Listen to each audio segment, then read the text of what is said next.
नमस्कार दोस्तों, मैं हूँ वंदना भारती और आप देख रहे हैं कमोडिटी इनसाइट्स। ये है 14th ऑफ अगस्त का मॉर्निंग एडिशन। दोस्तों, एग्स एज एक्सपेक्टेड यहाँ पे, क्योंकि कल ही यहाँ बात हुई थी कि अब हल्का सा करेक्शन जो है वो गोल्ड सिल्वर में देखने को मिलेगा।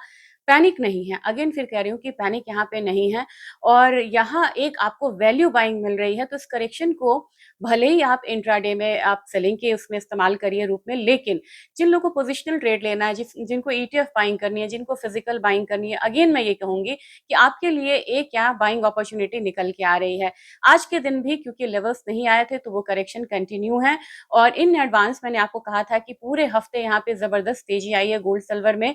तो फ्राइडे को करेक्शन यहाँ पे कंटिन्यू हो सकता है। आज वही ट्रेंड जो है देखने को मिला है और ओवरऑल देखा जाए तो आपको डॉलर इंडेक्स में भी गिरावट है। तो ऐसा दिन है जहां डॉलर इंडेक्स भी गिर रहा है, गोल्ड सिल्वर भी गिर रही है और यहाँ पे गिर रहा है आपको बेस मेटल भी। चलिए बात करते हैं अब मार्केट में और लेवल्स की बात करेंगे। अब आपको जो गोल्ड है कॉमेक्स का, वो 4372 के करीब आ रहा है, 4372। इन परसेंटेज टर्म्स में आप यहाँ पे देख सकते हैं कि 1% से ज्यादा का फॉल है। $43 का फॉल ऑलरेडी आता हुआ दिखाई दे चुका है। हमारी मार्केट ऑलरेडी 1400 पॉइंट डाउन थी गोल्ड में।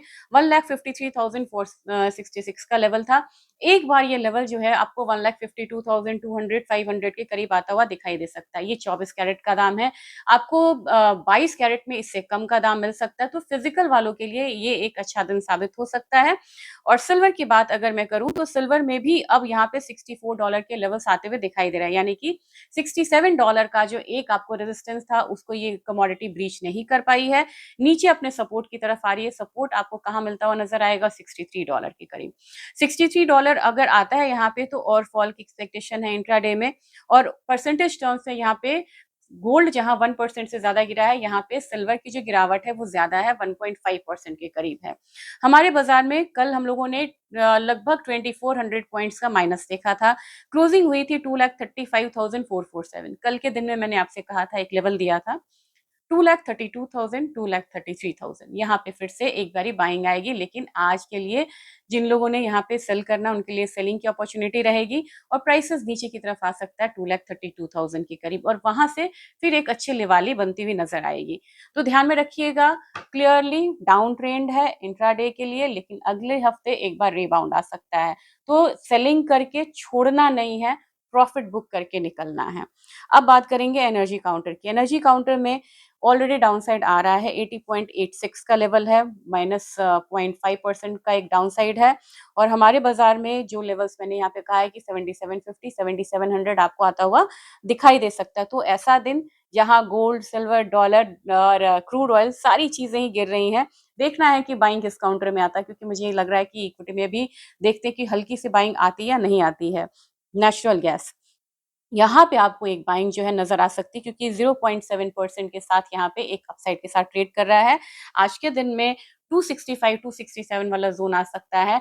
इसमें बाइंग करके आप स्टे, मतलब कि स्टे नहीं करिएगा, निकलिएगा। अगर आप लोअर लेवल पे बाइंग कर रहे हैं तो 267 जरूर निकल जाइएगा, क्योंकि बहुत बड़ा इसका कोई भी यहाँ पे बुलिश ट्रिगर नहीं है जिसकी वजह से मैं आपको बोलूं कि आपको बाय में स्टे करना चाहिए। सेल ऑन राइज आप पोजिशनल भी रख सकते हैं, लेकिन अगर आप बाय कर रहे हैं तो स्ट्रिक्टली वो इंट्राडे में रखिए, क्योंकि ओवरऑल ट्रेंड इसका डाउन है। अब बात करेंगे यहाँ पे बेस मेटल काउंटर की। बेस मेटल काउंटर में आज एक मंदी का दिन हो सकता है। एल्यूमिनियम में भी हल्की सी मतलब गिरावट कल भी आई थी, हो सकता है 345 वाला जोन आता हुआ देखे। कॉपर ठहरा था, लेकिन कॉपर में 1370 1368 वाला जोन आ सकता है। जिंक में गिरावट बढ़ेगी 393 तक, 392 तक आता हुआ दिखाई दे सकता है।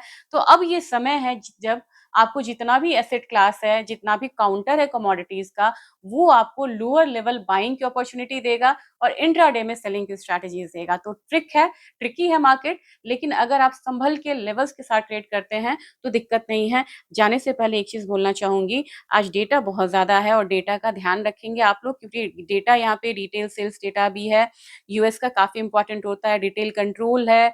इसके बाद अगर आप देखेंगे बाकी डेटा भी मैं देख रही थी, कोर रिटेल सेल्स डेटा है, इंडिया का फॉरेक्स रिजर्व आना है। टाइम बता दे रही हूँ, ये डेटा 6 बजे आएगा, तो इसमें जो मूवमेंट है, हलचल है, वो 5 बजे आनी यहाँ पे शुरू हो जाएगी। तो उसके अकॉर्डिंग यहाँ पे काम करेंगे। किसी भी तरीके का ट्रेंड चेंज होगा, क्योंकि 14.5 घंटे की मार्केट है, बीच में मैं आपको इन्फॉर्म जरूर करूंगी। मिलते हैं मिड एडिशन में। Thank you.